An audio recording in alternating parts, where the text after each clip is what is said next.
Hey Citizen Kong, it's Buddha Gem. Another great Fez night as usual, but I just had to respond to some of the things you were saying.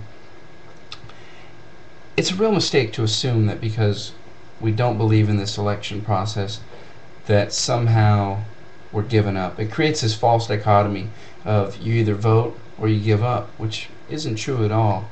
As Emma Goldman said so many years ago, if voting could change things, it would be illegal. And it's just as true today as it was then. The election process doesn't work. It wasn't designed to work.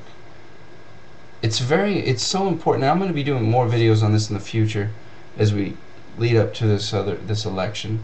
But it's so important that we start to understand how this institution was formed, its roles, its design, because so often we get lost in this politics of personality.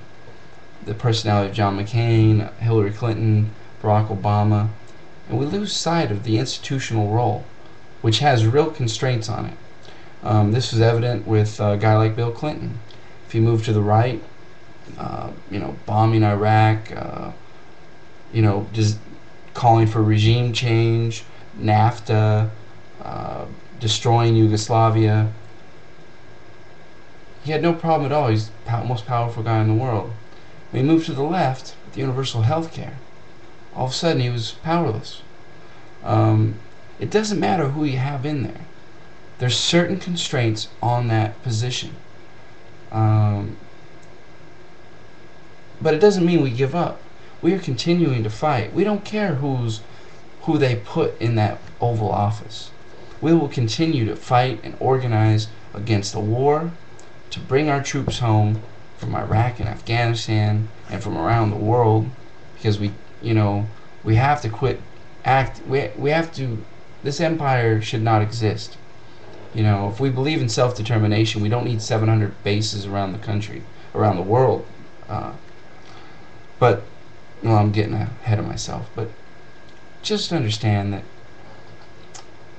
we're not giving up.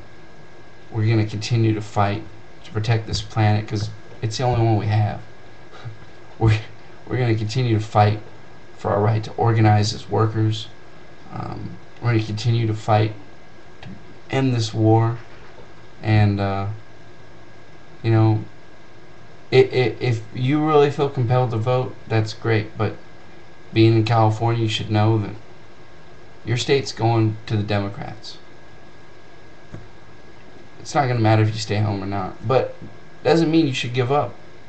Join in your community.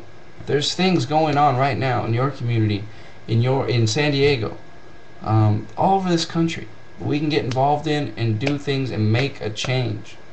It can be done, but it doesn't involve voting, because once the people are ready to lead, the leaders will follow.